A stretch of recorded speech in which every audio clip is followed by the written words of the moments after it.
Hello, San Houston State University. This is Victoria Villanueva. I wanted to come to you guys real quick and just give you all a real quick, short little tutorial. Maybe some of you are already using this. My district, which is Brownsville Independent School District, uses the HOLT textbooks for reading. And so what I do is I register my reading textbook online. This is thinkcentral.com. So if your campus uses the HOLT textbooks, any HOLT textbooks, you have access to this. Journey has this as well because they are from a HOLT company. Elements of Language. We also have the Gateway programs in the district. Elements of Literature. And it's real neat because, you purchase the textbook and you go to the trainings, but sometimes it's kind of like an overload kind of information because the trainings are so short and because they have to give us so much information when we go to these trainings that, I don't know, I get a little overwhelmed sometimes when I have so much information presented to me at once, and it's all very useful information, but sometimes I think, how am I really going to implement this in my classroom? So it has a pretty lengthy, it's a pretty lengthy adoption. I'm trying to go back to show you guys actually what I did. So I went to thinkcentral.com. I go right here to Reading and Language Arts, and this is the textbook that I am using in my classroom. So I click right here. I'm already registered for this, but what you do to register is it's only going to ask you for your ISBN number. And so all you have to do is click on register my textbook if you don't have that. So I'm going to click right here because this is my 6th grade textbook and this is the 7th grade textbook. I have them both just because I like to look ahead to see what the kids should be learning for next year. So towards the end of the school year, I'd like to, prepare them for that. I'm going to go right here to where it says the textbook chapters, the units, and the units are divided by genres.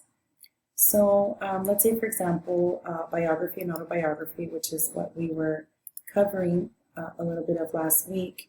And let's say, for example, here are all the stories that are included in the textbook under that genre. So I see right here the Matthew Henson story. I'm going to go ahead and click that. And what I like to do is I like to project this on my own projector. And this is exactly what the kids are looking at on their textbook. So this is page 808 in their textbook. And it has all these really useful resources right here on the side. These are actually interactive. These level ups right here that you see on the side, these are interactive tutorials. So if you do have access to get your kids a computer, this works excellent for tutorials because it actually takes them step by step. And some of the stuff is open-ended, some of it's matching. They have video trailers for the stories that you're going to read, so you can actually project this. The North Pole, the northernmost place on Earth. It has long been called the top of the world. There is no permanent human settlement at the North Pole. Even polar bears rarely spend time in this barren place. So you show them. There is no land here. And they're short videos. They're not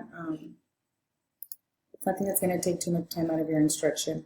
And so what you do, and then you can click over here. Of course, you go to the next page, and you're projecting this as they're following along in their textbook. It has all of the terms that they're going to be learning. So they're going to learn about biography. They're going to learn about comparing and contrasting. By comparing and contrasting, it has a little bit about the author. And all of this has audio as well. So if you are in a classroom, especially a classroom that is a large population of it is ESL, this actually works out great. This has the audio right here. Matthew Henson at the Top of the World by Jim Haskins. And it goes on. And then the vocabulary terms as well. You can actually click on the vocabulary terms and it'll read the vocabulary terms to them. It'll translate the vocabulary terms to them. Again, this is more of the story. What I really like about this online is that you can go right here to where it says teacher resources. You click on teacher resources and you have all these teacher resources that you can print. And I especially like, for example, let's say this vocabulary study or this vocabulary practice. If you click on the vocabulary practice, you're going to get a PDF version of it, which is like if they were to have their own consumable, right? This is a copy master. But if you click on the Word document, on this one, you can actually click on it when you download it as a Word document. You click, and you can. Let me see if I can actually show you the Word document. Oh, I had to download it, so it's right here. I'm sorry. It actually had to download it onto my computer, but what you do is you click on it, and it will right here, and you can change it. So let's say, for example, I want to add some space here, and I want to not only focus on idioms, but I also want to focus on metaphors that the students are going to be learning throughout the passage that I specifically want to target that TEK or that specific skill. I want them to look for metaphors. So then again, I could tell them that a metaphor is a comparison of two unlike objects. And again, the key for this one, right, is not using the words like or as, because that would make it a symbol, right? So, and then I can go over here and I can add to it. I'm going to add a number 11, and I'm going to add my own questioning to it and my own skill that I want them to focus on or whatever. And so this is a teacher, the teacher resources. You have student resources. And the really neat thing about these textbooks, guys, also, and I'm not trying to sell the textbook or anything like that, but I mean, I'm just trying, if your district is one of the districts that is utilizing a HOLT module, has an adoption, these are just things that you could be taking advantage of, because I know that there are so many districts in Texas that actually do purchase these textbooks, and I'm sure that, you know, Glencoe or whatever company, if you're not using this textbook, the other companies have a lot of online resources as well. This is just something that, you know, we are using. It has an assessment as well. Texas State Preparation has the tutorials. It has the SAT flashcard that you can print. All of these are printable as well. You can set up every single student can have an account. It will take you, you know, maybe about an hour and a half. I have 176 students right now. So it will take me a little bit of time to set it up, but once you set up their account, that's it. They're set up. They can go home and they can reread the story. They can play the audio. They can go to their tutorials, to their level up tutorials. They can play with the tutorials. They're interactive. They have so much support with this textbook. And the reason that I chose to talk about this for my screencast, it's something that I use every day, and it's something that I have seen that really works with my students. So I just wanted to share that with you guys. If it is something that you all are using in your own campus, in your own district, then I just wanted to give you guys something useful that you could take back to your campus. I know a lot of us teach reading, and for me, for example, my school, we don't have a consumable for every student. So it's very important for me to be able to find resources that I can print and I can modify for my own students, because every class is different, and I can use and implement it into my classroom. It also has a TEK alignment right here on the side. The teacher resources, it'll give you more about the ELPs and the TEKs. It'll give you a lesson at a glance to where you can print these again. The summaries, you can print them, you can hole punch them, and you can have the kids keep it in a binder. And these are just, you know, ideas. This is kind of what I do. I have my own teacher notes as well, and I'm kind of filling in this graphic organizer myself. And as the kids are reading and as they are learning, I'm checking and I'm making sure, what did I want my students to know about this before? How successful was the lesson? There's a right here, next time I teach the true story of the 3 little pigs, will I do differently and why? And I kind of fill these out and I hole punch them and I keep them in my own binder for next time, next class that I teach this for, right? The rule of 3, and it has resources in Spanish as well. I know a lot of us have ESL students.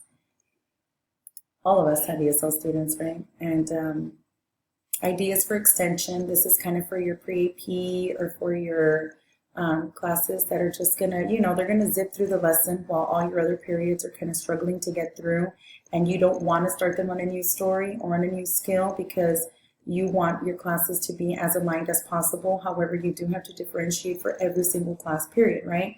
And so because every single student is different, every single class period is different. So this is things that you can do. It has a pre-AP challenge. It has a role play, present point of view, a reader's theater, and every story will have something different, guys. And it's really neat. It has a writing to learn activities, summarization, newspaper report, really just awesome things that you can do to kind of beef up your points there for whenever you get evaluated, or just for every day. It has professional development that you can actually do these little best practice toolkits and stuff before you teach the lesson, or like when you have time before you teach the lesson, so you can kind of review it and you can be that much more knowledgeable for your students. And again, guys, I don't work for HOLT or anything like that. It's just something that I wanted to share because I know a lot of us do have access to online textbook resources, but sometimes we don't have time to really play with this stuff, and we don't know how we can really implement it in our own classroom. So I just wanted to take the time and just show us, and show us that it is very useful for the class, and the kids really love it, and you can make it interactive, and you can project it, and if you have a wireless keyboard and mouse, you can take it to the students. My classes right now, we're at 32. So it's kind of difficult to have them stand up and move around, but we still need to think of ways to make this stuff, student.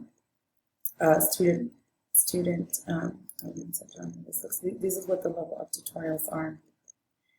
It's still, we need to make it student centered, right? That's what we keep hearing: student centered, student centered, and again, teacher resources, student resources. So it's something that I just wanted to share with you guys and make a quick screencast on. I'm very knowledgeable on this one, so if you all have any questions, feel free to, on the comments in my blog, ask a question. I welcome all your questions. I welcome your comments. And if there is a textbook that you are utilizing in your district, and and you are very fond of the resources, let me know too. That way, in case another subject area in my school is using it, I know our math department uses the Glencoe. If any of you all are using Glencoe and you have online resources like this, let me know so that I can share with my team. And that's it. I hope you all found this screencast useful. Thank you.